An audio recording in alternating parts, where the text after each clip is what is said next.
Hello दोस्तों, आप सभी का स्वागत है आपके अपने YouTube चैनल अंकित क्लासेस पे। हम लोग फर्स्ट वीडियो में नंबर सिस्टम का क्वेश्चन नंबर 1 से लेके 25 तक सॉल्व कर लिए थे। अब इस वीडियो में हम लोग 26 नंबर क्वेश्चन से सॉल्व करेंगे। और जो स्टूडेंट इस वीडियो को देख रहे हैं, इससे पहले अगर वो आप फर्स्ट वीडियो नहीं देखे हैं तो आप उस वीडियो को पहले आप देख लीजिए, दोबारा से फिर आप इस वीडियो को देखिएगा। आइए हम लोग आते हैं क्वेश्चन नंबर 26 पे। 26 नंबर क्वेश्चन में क्या दिया हुआ है, इस बात को हम लोग देखते हैं कि 3 क्रमागत विषम संख्या का योग उनमें से पहली संख्या से 20 अधिक है। आप एक चीज देखिए कि क्रमागत का मतलब क्या है, लगातार संख्या होना चाहिए। लगातार 3 विषम संख्या हमने ले लिए हैं कि ए है, बी है और क्या है, सी है। 3 लगातार अगर विषम संख्या लेंगे तो आप ये बात बताइए कि अगर ये संख्या को अगर हम 10 लेते हैं, 11 लेते हैं, तो अगला विषम संख्या 11 ना लेकर के आप 21 से ले लीजिए। 21 लेते हैं तो अगला जो विषम संख्या आएगा वो आएगा 23, अगला जो आएगा वो आएगा कितना, 25। तो आप कहीं से भी अगर लगातार विषम संख्या ले रहे हैं तो विषम संख्या लगातार के केस में क्या होता है कि 2-2 बढ़ते जाता है। सम संख्या के केस में भी क्या होते जाएगा कि 2-2 बढ़ते जाएगा। तो इसमें कहा गया है कि पहली संख्या से 20 अधिक है। क्या कहा गया, विषम संख्याओं का योग इनमें से पहली संख्या से 20 अधिक है। हम इस जगह पे क्या करते हैं, ए बी सी को, एक को मान लेते हैं x, एक को मान लेंगे x+2 और एक को मान लेंगे x+ क्या, 4। जैसे आप माने थे 21, 23 और 25, तो क्या 2-2 बढ़ते गया था, तो हम भी 2-2 बढ़ते हुए लेके चले जाते हैं। क्वेश्चन में कहा गया कि इनका योग जो होगा वो x और x मिलकर कितना x हो जाएगा, 3x और 4 और 2 मिलकर के क्या, 6। 3x + 6 जो है वो पहली संख्या मतलब किसका, x का, x से कितना अधिक होना चाहिए, 20 अधिक होना चाहिए। तो x से कितना ज्यादा है, 20 ज्यादा है। अब x को जैसे इधर बुला लेंगे तो ये 2x हो जाएगा, 6 उधर जाएगा तो क्या बचेगा, 14, और x का मान जो आएगा वो क्या आ जाएगा, तो x का मान आ जाएगा 7। आप बताइए कि x का मान जैसे ही 7 आया तो हम लोग यहाँ बैठाएंगे तो x का मान आएगा 7, ये आएगा 9, ये आएगा 11। आगे क्वेश्चन में कहा गया इनमें से सबसे बड़ी संख्या कौन है, तो सबसे बड़ी संख्या हमने देख रहे हैं कि बड़ा से बड़ा संख्या जो आएगा वो बड़ा संख्या क्या आ जाएगा, 11 आ जाएगा, और यही आपसे पूछ रहा है। आइए हम लोग बढ़ते हैं अगले क्वेश्चन पे। इस क्वेश्चन को आपको इतना करने की जरूरत नहीं था, आपने इसको डायरेक्ट भी बना सकते हैं। डायरेक्ट कैसे बना सकते हैं, आप हमको ये बात बताइए कि क्वेश्चन में कहा गया है कि 3 क्रमागत विषम संख्याओं का योग इनमें से पहली संख्या से 20 अधिक है। पहला संख्या जो भी होगा इससे 20 अधिक होगा। आप बताइए कि अगर ये पहला संख्या से 20 अधिक होगा तो इसका मतलब पहला संख्या, दूसरा संख्या और तीसरा संख्या, पहला से 20 अधिक ये तीनों संख्या के बराबर, तो पहला संख्या यहां भी, पहला संख्या यहां भी। इसका मतलब 2 लगातार विषम संख्या का योगफल 20 के बराबर होना चाहिए। तो 2 लगातार विषम संख्या का योगफल 20 के बराबर, तो 9 और 11, तो 11 बड़का और 9 के पहले 7 सबसे छोटका हो जाता। आप डायरेक्ट ऐसे भी सॉल्व कर सकते थे। आइए 26 के बाद क्वेश्चन नंबर 27 पे। 27वां नंबर क्वेश्चन में अब देखिए क्या कहा जा रहा है कि 3/11 x/3 और 7/11, इसका मतलब ये 3/11 से बड़ा x/3 हो जाएगा और ये इससे बड़ा 7/11 हो जाएगा। हमने जानते हैं कि अगर हर बराबर है तो अंश का मान जिसका बड़ा होगा वो बड़ा होगा, जिसका छोटा होगा वो छोटा हो जाएगा। आप डायरेक्ट बनाने का अगर कोशिश करेंगे तो आप एक चीज देखिए कि इसका मान अप्रॉक्स में 0.2 के बराबर होगा। क्यों, क्योंकि अगर हम दशमलव देते हैं तो 30, 11 दूनी 22, यहां दशमलव देते हैं तो 70 और 11 छक 66, 0.6। कौन सा ऐसा x का मान लें ताकि इसका मान 0.2 से बड़ा हो जाए और 0.6 से छोटा हो जाए, ऐसा ऑप्शन से ले सकते हैं। अब लेने का ना कोशिश किया जाए, लेने का अगर हम कोशिश करते हैं तो 2, 3 तो हम कभी ले नहीं पाएंगे। 3 लेंगे तो ये 1 के बराबर हो जाएगा, और हमको ना दिख रहा है यहाँ पर 1 है, 1 जो आप देख रहे हैं, तो 1 को मान अगर हम यहाँ 1 बैठा दें तो 1/3 का मान 0.33 चला जाएगा, और शायद 0.2 से बड़ा है ये और 0.6 से क्या है, छोटा है, और यही क्वेश्चन का क्या हो जाएगा, आंसर हो जाएगा। आइए 27 के बाद क्वेश्चन नंबर 28 पे। 28 नंबर क्वेश्चन में क्या कहा जा रहा है चार क्रमागत संख्याओं का गुणनफल निम्नलिखित में से किस संख्या से हमेशा विभाज्य होगा। चार क्रमागत, ऐसा कहा नहीं जा रहा है कि किससे होगा, किससे होगा ये पूछा जा रहा है। ना तो क्रमागत सम है ना क्रमागत विषम है, ऐसा कुछ नहीं है। चार क्रमागत संख्या, तो आप चार क्रमागत संख्या इस केस में ना आपने सबसे पहला नंबर कि एक से ही स्टार्ट करके आप देख लिए, चार क्रमागत 1 2 3 और क्या आएगा 4 आएगा। अब आप यहां देखिए कि 4 × 12, 12 दूनी कितना आएगा 24। दूसरा अगर हम क्रमागत 1 से नहीं स्टार्ट करते हैं, 2 से स्टार्ट करते हैं, तो 2 3 4 और 5। अब एक चीज देखिए कि 2 3 4, 2 3 4 यहां भी है और 5 24 25 120। अगर हम यहां से अब 3 4 और 5 को हम ले और 6 को ले, तो आप बताइए कि 5 चौका 20 या 60 और 60 को 6 से अगर गुना करेंगे तो आ जाएगा 360। आप इसी में देखिए कि सारा संख्या किससे कटने वाला है। तो सारा संख्या हम तो कह सकते हैं 10 से कटेगा भी नहीं, 10 से नहीं कटने के बाद 20 से भी नहीं कट पाएगा, 20 से नहीं कटने के बाद 48 से भी नहीं कट पाएगा। कट किससे रहा 24 से, 24 से भी ये कट गया, 24 25 120 भी कट गया और ये 120 का 3 गुना है तो 24 से कटेगा ही कटेगा 15 बार में। तो आंसर आपका जो आएगा वो ऑप्शन नंबर क्या आ जाएगा, सी आ जाएगा।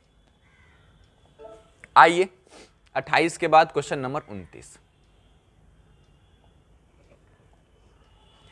29 में क्या कहा गया कि यदि पहली संख्या और दूसरी संख्या तीसरी संख्या की तुलना में क्रमशः 28% और 50% अधिक है।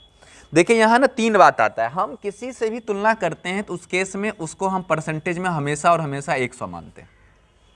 अगर कहा जाए ये बात कि इसका 10% लेना है तो 10% लेना होगा तब 10 लेंगे।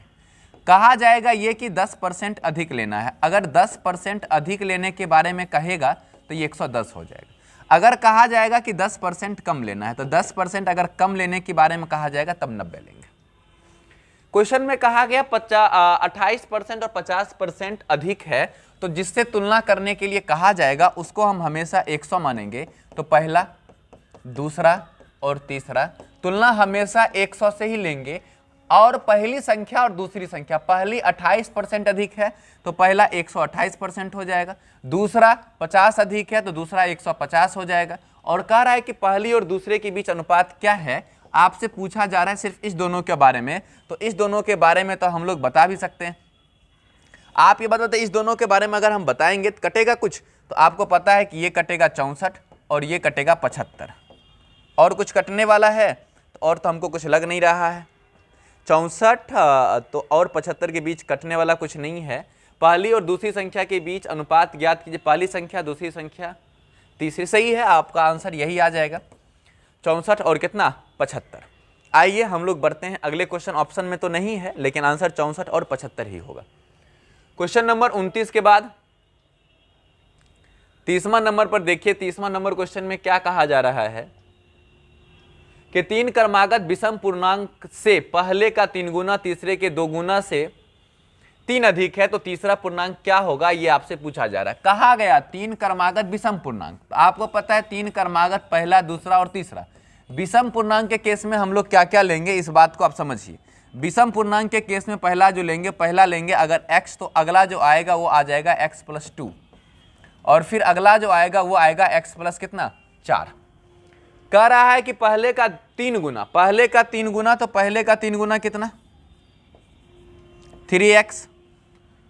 तीसरे के 2 गुने से 3 अधिक है, तीसरे के 2 गुने से तीसरे का 2 गुना का मतलब ये 2x, अगर दोगुना करेंगे तो 2x और प्लस में 8, इससे 3 अधिक है, इससे ये 3 अधिक के बराबर में है। तो हम लोग यहां से कह सकते हैं कि 3x बराबर ये 2x और प्लस में 8 3 11, तो x का जो मान आएगा वो 11 आएगा। तीसरा पूर्णांक जो पूछा जा रहा है, तो तीसरा पूर्णांक आप देख रहे हैं x + 4, तो 11 + 4 यानी 11 + 4 का मान क्या हो जाएगा 15, और इस क्वेश्चन का आंसर क्या आ जाएगा 15 आ जाएगा। आइए हम लोग बढ़ते हैं 30 के बाद 31 नंबर क्वेश्चन पे।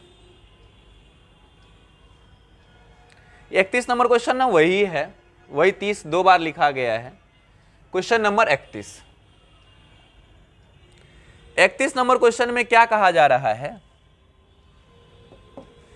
कि श्रेणी 1 से लेकर के 99 तक की गणना में दहाई अंक के कुल कितने अंक हैं। तो यह आपको पता है कि 1 से लेकर के 99 तक में 1 से लेकर के 9 तक इकाई अंक आएगा और 10 से लेकर के 99 तक में दहाई अंक भी आएगा। तो आपके क्वेश्चन में पूछा गया है कि दहाई के कुल कितने अंक होंगे, तो दहाई वाला जो अंक आपको मिलेगा, आपको पता है कुल कितना होने वाला है, तो हम कहेंगे कि 99 तक में 1 से लेकर के 9 तक नहीं रहेगा, तो आंसर क्या आ जाएगा 90, और क्वेश्चन का आंसर क्या हो जाएगा 90 हो जाएगा। क्वेश्चन नंबर 31 के बाद 32 नंबर क्वेश्चन को आप देखिए।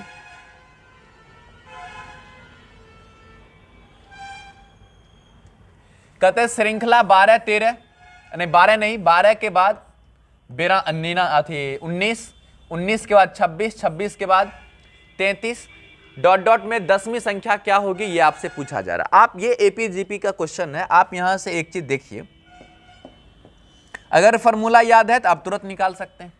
पहला टर्म जो आपका a बराबर जो आ रहा है, वो पहला टर्म a बराबर क्या आया, तो a बराबर आया 12। उसके बाद आप डिफरेंस देख रहे हैं कि d का मान 12 7 19 19 7 26, d बराबर क्या आया 7 आया। आपने सिर्फ यहां से एक चीज सोचिए कि पहला टर्म ना मेरा 12 था, सेकेंड टर्म मेरा 19 है, 19 जो आ रहा है वो क्या आ रहा है सेकेंड टर्म है। इस केस के फॉर्मूला पहला term a plus n-1 into में d होता है। d का मान 7, n का मान अब सेकेंड टर्म लिए तो 2 - 1 बराबर 1, और 1 को 7 से गुना करेंगे 7, और 12 इसका मान, तो 12 और 7 मिलकर के 19। आप तीसरा टर्म भी देख सकते हैं, तीसरा टर्म आपका कितना है 26, तो 26 निकालने के लिए a प्लस में n-1 इंटू डी। आप बताए n का मान, तीसरा टर्म तो n का मान 3 3 - 1, और d का मान आपका है 7, तो 7 दूनी 14, और इधर आपका क्या था 12, a का मान 12 है, तो 14 12 क्या हो जाएगा 26। आपने फॉर्मूला देख लिए हैं कि अगर हमको nवां मान चाहिए, यानी जैसे 10वीं मान चाहिए या nवीं मान अगर आपको चाहिए, तो nवीं मान चाहिए तो फॉर्मूला क्या लगाइएगा, a प्लस n-1 इंटू में d आप लगा दीजिए, आपका आंसर आ जाएगा। आप बताइए यहां से कि a का मान आपका कितना है, तो a का मान है 12, n-1 का मान कितना, तो n का मान जो आपका आ रहा है वो n का मान आप 10वीं ला रहे हैं, तो 10वीं जो निकालेंगे तो n का मान 10 माइनस में 1 इंटू डी का मान क्या है 7, तो 12 गुने 9 गुने 7 63, और 63 12 मिलकर के 85, और इस क्वेश्चन का जो आंसर आएगा वो आ जाएगा 85। लेकिन आपके ऑप्शन में 85 है नहीं, होना चाहिए इस क्वेश्चन का आंसर 85 ही। 10वीं संख्या क्या होगी, तो आपको पता है 10 - 1 9, 9 7 63, नहीं 63 और 12 मिलकर के 75 होगा, और आंसर आ जाएगा आपका 75, ऑप्शन नंबर बी। आइए क्वेश्चन नंबर अगला 32 के बाद 33 पे। 33 में क्या कहते हैं, यदि परमेय संख्या 4/9 माइनस में फिर -7/18 5/6 और 2/3 को आरोही क्रम में रखा जाए, तो इनमें से कौन सी संख्या सबसे पहले रखी जाएगी। आपको पता है कि सब आपको इस क्वेश्चन में जो दिया हुआ है सारा का सारा वैल्यू वो निगेटिव ही है, और पूछा गया कि इनमें सबसे पहली संख्या कौन सी होगी। तो आप इस चीज को चेक कर सकते हैं फ्रैक्शन के नियम से, कि फ्रैक्शन के नियम से अगर हम चेक करेंगे तो सबसे पहले कौन आएगा, क्रॉस में गुना करके भी आप चेक कर सकते हैं। क्वेश्चन में कहा गया आरोही क्रम, आरोही क्रम का मतलब क्या, बढ़ते क्रम की घटते क्रम। अवरोही में घटते क्रम होगा, आरोही में बढ़ते क्रम। बढ़ते क्रम का मतलब सबसे छोटा, तो सबसे छोटा यहां पूछा जा रहा है कि सबसे छोटा कौन होगा। तो अब ये क्वेश्चन पॉजिटिव में है नहीं, निगेटिव में है। तो आपको पता है निगेटिव में जो सबसे ज्यादा बड़ा होगा वो सबसे छोटा ज्यादा छोटा होता है। तो अब इस केस में ना आप निगेटिव को छोड़ करके बड़ा मान खोज लीजिए, जो बड़ा मान होगा वही आपका आंसर हो जाएगा। आप क्रॉस में भी चेक करके बड़ा मान खोज सकते हैं।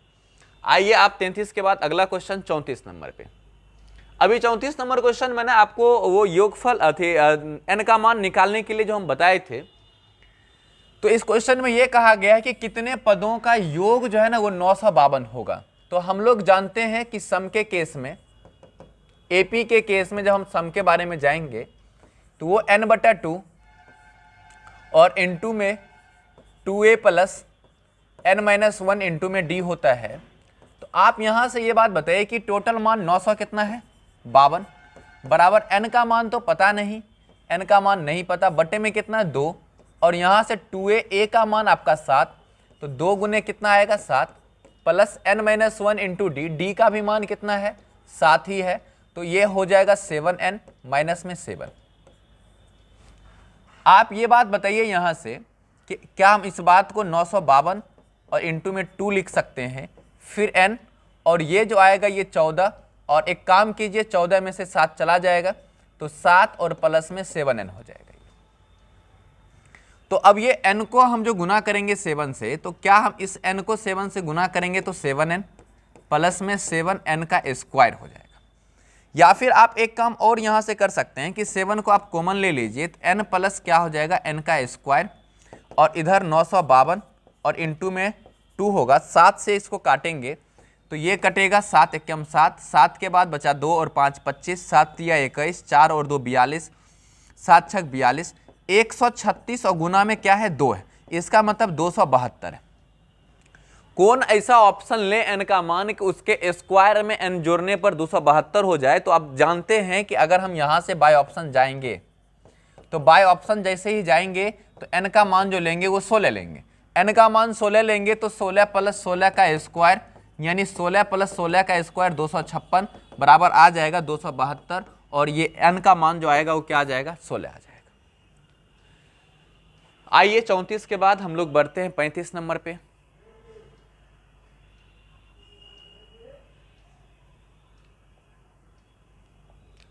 पैंतीस नंबर क्वेश्चन में क्या कहा गया, दो क्रमानुसार संख्या ज्ञात कीजिए जिसके पहले अंक का 3 गुना दूसरे अंक के 2 गुने से 5 अधिक है। और इस क्वेश्चन में ना कुछ बात और होना चाहिए था, ये क्वेश्चन ना पूरा का पूरा बात लिखा हुआ नहीं है, आप इसको ना छोड़ दीजिए। दो क्रमानुसार संख्या ज्ञात की जिसमें से पहले अंक का 3 गुना दूसरे के 2 गुने से, अच्छा ये दूसरा क्वेश्चन है, इसको आप देख सकते हैं, आप इसको ना बाय ऑप्शन से भी ट्राई कर सकते हैं। क्या कहा गया है कि जिसमें से पहले अंक का 3 गुना, पहले अंक का 3 गुना तो 7 तिया कितना 21, दूसरे अंक के 2 गुने से 5 अधिक है तो इसका 8 दूनी कितना 16, 5 अधिक है, और पहला ऑप्शन ही इसका क्या हो जाएगा सही हो जाएगा, और कोई ऑप्शन आपको मिलने वाला इसमें नहीं है। तो आइए 35 के बाद हम लोग बढ़ते हैं 36 नंबर पे। 36 नंबर क्वेश्चन में आप देखिए क्या कहा जा रहा है कि 6 के बाद 11, 11 के बाद 16, फिर 21, 71 तक का मान का रहा है आपको ज्ञात करने के लिए। ये एपी का टर्म है, और एपी के टर्म में अगर आपका फर्स्ट और लास्ट, ये पहला संख्या और अंतिम संख्या 71, तो एपी माने सम का फॉर्मूला 2 होता है। एक फॉर्मूला तो आप जानते हैं क्या होता है n/2, और इनटू में होगा 2a प्लस में n-1, और इनटू में क्या हो जाएगा d हो जाएगा। और एक फॉर्मूला सम का जो होगा वो होगा n/2 और इनटू में फर्स्ट प्लस लास्ट। और यहाँ ना n का मान नहीं दिया हुआ है तो हम ना n का मान भी निकालने जानते हैं। n का मान जो होता है वो लास्ट माइनस फर्स्ट बटे डिफरेंस और प्लस में 1 होता है। आप बताइए यहाँ से कि n का मान जब हम निकालेंगे तो n का मान कितना है 71, लास्ट l का मान आप जान रहे हैं यहाँ l का मान 71 है, और फर्स्ट का मान a का मान आपका 6 है। 71 माइनस 6 और डिफरेंस जो आप देख रहे हैं d बराबर वो 5 बटे में 5 और प्लस में 1। आप यहाँ से ये बात बताइए 71 में से 6 गया तो 65, 65 बटे 5 प्लस 1 तो 13 और 1 कितना आ जाएगा 14। n का मान जैसे ही 14 है तो हम ना सम बराबर क्या लगा देंगे, सम बराबर लगाएंगे 14 बटे 2 इस फार्मूला पर, और a प्लस l तो 5 और प्लस में 71।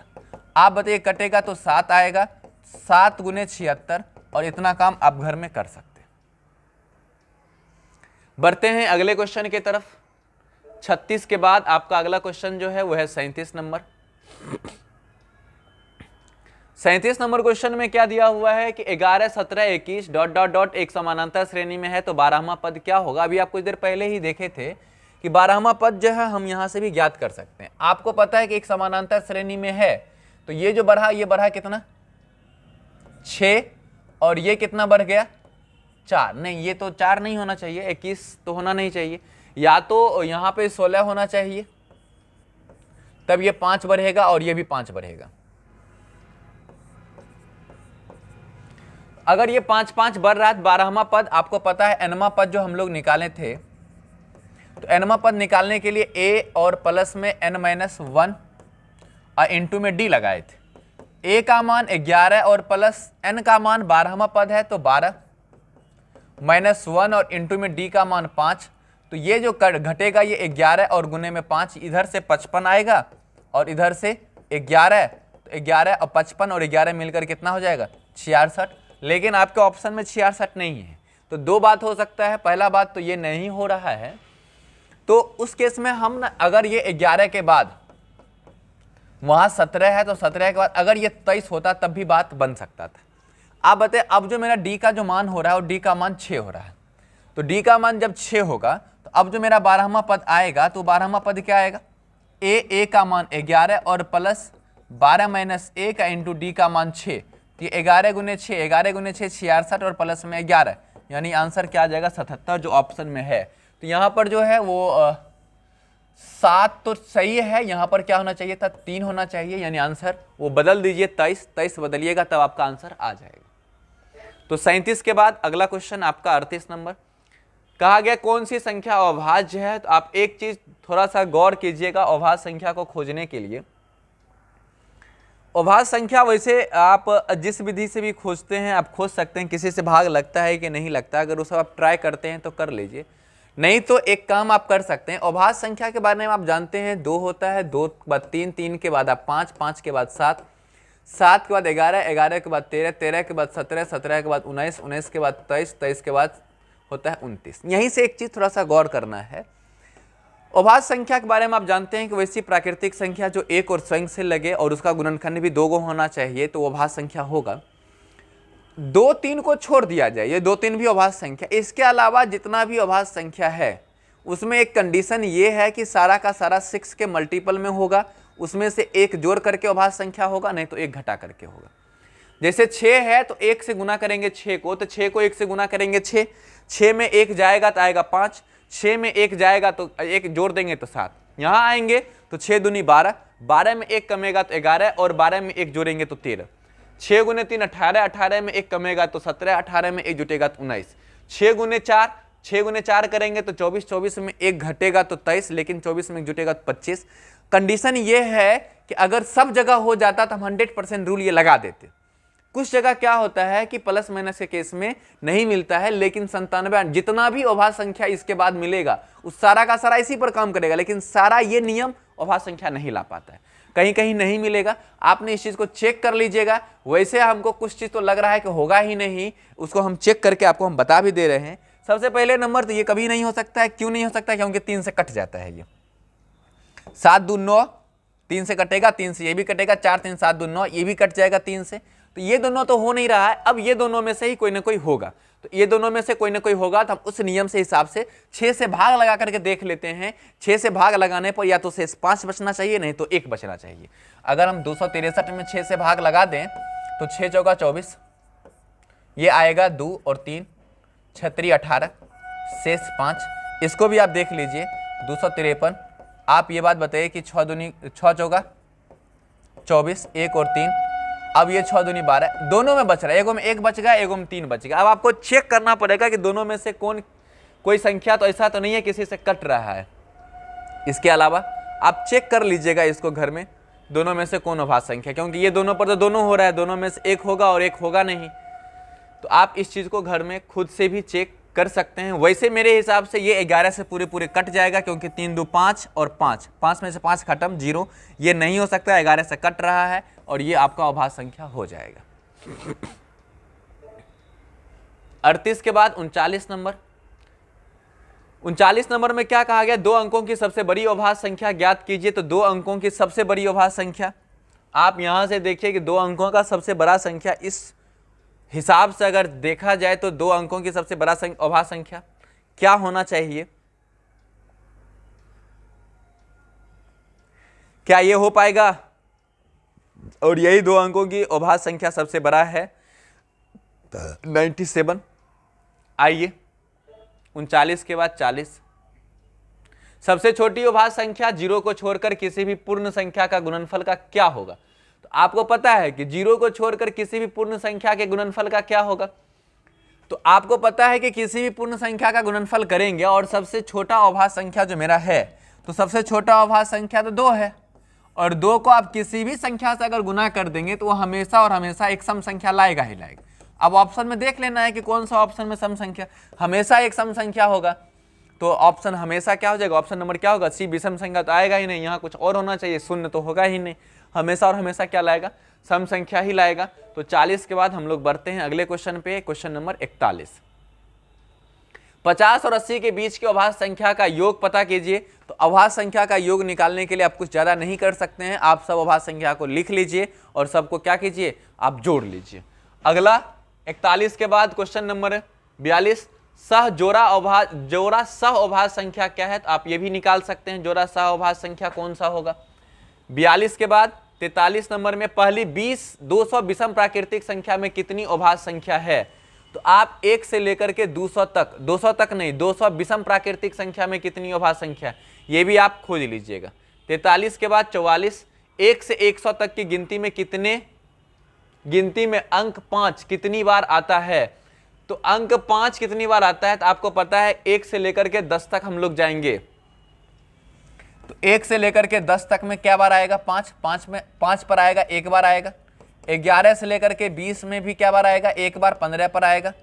20 से लेकर के 30 तक में भी एक बार आएगा। हम लोग ऐसे करते हैं कि 5 की बात हम ना सिर्फ एक काम 50 से करते हैं। 50, 51, 52, 53, 54, 55, 56, 57, 58, 59 और क्या 60। आप यहाँ पर एक चीज देखिए कि 5 क्या बार आया है? 1, 2, 3, 4, 5, 6, 7, 8, 9, 10, एक और ये 11 को तो यही 5 ले आया है। और इसके अलावा 100 तक में जो आया हुआ होगा वो कौन कौन आया होगा? तो 5 आया होगा, 15 आया होगा, 25 आया होगा, 35, 45, 65, 55 लिख चुके हैं। फिर 75, 85 और 95, 1, 2, 3, 4, 5, 6, 7, 8, 9 और आया है। तो 11 और 9 मिलकर कितना? 20। और क्वेश्चन का जो आंसर हो जाएगा वो क्या हो जाएगा? 20 हो जाएगा। आइए 44 के बाद हम लोग बढ़ते हैं अगले क्वेश्चन 45 पे। एक अभाज्य संख्या में क्या हो सकता है? 2 से ज्यादा भाजक होते हैं? नहीं होगा, केवल खुद से और 1 से विभाजित होगा। सही है, इसका कोई भाजक नहीं होगा। धनात्मक पूर्ण संख्या यानी एक अभाज्य संख्या केवल खुद से और 1 से ही विभाजित होगा। 1 से 100 तक की गिनती में अंक 2 दहाई अंक के स्थान पर कितनी बार मिलेगा? तो अभी जैसे आप 5 वाला देखे थे ना, तो दहाई अंक के स्थान पर तो आपको पता है कि 20 से लेकर के 30 तक में ही मिलेगा। तो 20 से लेकर के 30 तक के अलावा और कहीं नहीं। 1 से लेकर के 100 तक की गिनती में अंक 2 दहाई अंक के स्थान पर, तो दहाई अंक के स्थान पर मात्र 10 बार मिलेगा। तो आपको पता है दहाई अंक के स्थान पर कहां से कहां तक 11 बार गिनती नहीं कर लीजिएगा। 20 से लेकर के 29 तक 20, 21, 22, 23, 24, 25, 26, 27, 28, 29 और 30 ले नहीं सकते हैं। 29 तक ही लेंगे तो 1, 2, 3, 4, 5, 6, 7, 8, 9, 10। आंसर क्या हो जाएगा? 10 हो जाएगा। आइए 46 के बाद आपका 47 नंबर क्वेश्चन। कौन सी संख्या भाज्य है? ये सब आप खुद चेक कर लीजिए, कौन भाज्य है कौन अभाज्य है, आप चेक कर सकते हैं। 47 के बाद आप 48 नंबर में देखिए 100 प्राकृतिक संख्या में कितनी अभाज्य संख्या है? ये भी आपको पता होगा। 49 समुच्चय में कौन सा सह-अभाज्य है? ये भी आप जान रहे होंगे। 50 4 विषम अभाज्य संख्याओं का योग 34 है। तो आप देख सकते हैं 34 कहां पर 4 विषम अभाज्य संख्याओं का योग मिलने वाला है 34। आप नीचे देखिए 10, 3 और 7 10 और इधर 13 और 11 24, 24 10 34। ऑप्शन नंबर कौन हो जाएगा? डी हो जाएगा। रहने देते हैं 50 तक, फिर हम लोग मिलेंगे अगले वीडियो में। तब तक के लिए बाय।